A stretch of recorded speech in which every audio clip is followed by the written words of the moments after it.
Albert Einstein 1879 से 1955 एक German जन्मे सैद्धांतिक भौतिक विज्ञानी थे जिन्होंने अपनी क्रांतिकारी भौतिकी सिद्धांतों के माध्यम से ब्रह्मांड को समझने का तरीका बदल दिया। आइंस्टाइन का जन्म जर्मनी के उल्म शहर में हुआ था और बचपन से ही उन्हें गणित और विज्ञान में रुचि थी। पारंपरिक स्कूलों में संघर्ष के बावजूद उन्होंने स्वाध्याय में उत्कृष्टता हासिल की और 1900 में ज्यूरिख के पॉलिटेक्निक संस्थान से भौतिकी में डिग्री प्राप्त। 1902 में आइंस्टाइन ने स्विट्जरलैंड के बर्न में स्विस पेटेंट ऑफिस में काम करना शुरू किया, जहां उन्हें अपनी वैज्ञानिक रुचियों को आगे बढ़ाने के लिए पर्याप्त समय मिला। 1905, जिसे उनका अन्नस मिरेबिलिस चमत्कारी वर्ष कहा जाता है, में उन्होंने 4 महत्वपूर्ण शोध पत्र प्रकाशित किए जिन्होंने भौतिकी को पूरी तरह से बदल दिया।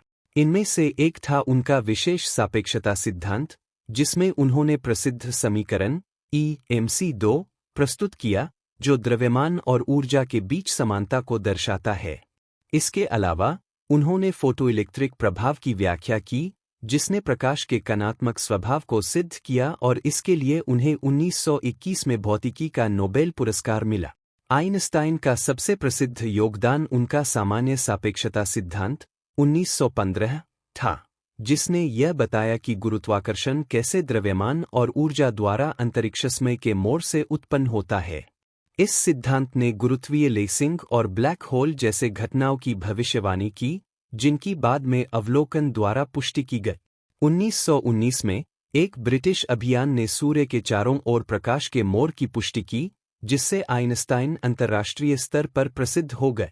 1933 में नाजी जर्मनी के उत्थान के साथ आइंस्टाइन, जो यहूदी मूल के थे, संयुक्त राज्य अमेरिका में शरण लेने के लिए प्रवासित हुए। उन्होंने प्रिंसटन, न्यू जर्सी में इंस्टीट्यूट फॉर एडवांस्ड स्टडी में एक पद स्वीकार किया, जहां उन्होंने अपने जीवन के शेष वर्ष बिता। द्वितीय विश्व युद्ध के दौरान उन्होंने राष्ट्रपति फ्रैंकलिन डी रूजवेल्ट को परमाणु हथियारों के विकास के लिए एक पत्र लिखा। हालांकि बाद में उन्होंने शांति और परमाणु निरस्त्रीकरण के पक्ष में दृढ़तापूर्वक समर्थन किया।